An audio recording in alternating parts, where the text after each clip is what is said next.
I've said this before and I'll say it again. I am not that manifestation coach that will tell you to set a desire, make a vision board, and then just sit around masturbating all day and wishing upon a star. That's not it. That's not how this happens. Could it potentially happen that easy? Yeah. I mean, I've manifested some pretty amazing shit with my orgasms, and yes, I will show you how to. I'm not going to show you. I'm going to tell you how to do that. But the point here where a lot of people get stuck is that your manifestations are not wishes upon a genie lamp.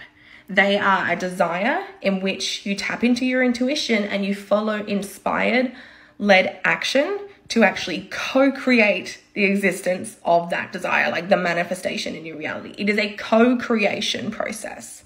It's not wishing and the genie snaps his fingers and it comes into your reality. It is you go 50%, the universe or source energy or Beyonce or God or whatever the fuck you want to call it goes the other 50% to help make it happen for you. But it still requires your action. You still have to meet the universe halfway. And I feel like this is where a lot of people get stuck because they have difficulty with taking the inspired action, or they're so disconnected to their own intuition, to their own inner guide, that they can't recognize inspired action. They can't recognize the little soul nudges when they pop up because we're so disconnected from our own intuition and our own internal guides. We don't trust those little things that say like, hey, message that friend and see if you should go for coffee. You haven't seen her in ages. And we're like, that's really weird. I haven't seen her in ages. I won't message her. When it turns out that's the coffee catch up that you needed to have at that coffee store that bumped into that one particular person who spilled his coffee on your table, who turns out to be your future husband. You know what I mean? But we're so disconnected that we don't trust those little nudges and we don't know how to follow them up with inspired action.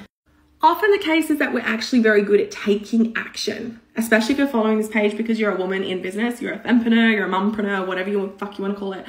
You're very good at action. You're very good at strategy. You're going to launch a website. Here are the 42 steps you're going to take to get there. But when it comes to inspired action and trusting your intuition, that is sometimes where you feel a little bit like, oh, I don't know. Can you just tell me exactly the steps I need to take to manifest it? And it's like, no, that's the whole point. It has to come from you. It's inspired action led by your heart, right? But the point is that there is an action element to your manifestations. You know, it doesn't come to you just by sitting on the couch masturbating unless your desire and intention is to do really well on OnlyFans. But anything else aside from that, sitting on the couch masturbating is probably not going to get you there. I mean, it'll get you there. But you know what I mean? Like, you've got to show up. You've got to take the action as well. And if you want to learn more, link in my bio.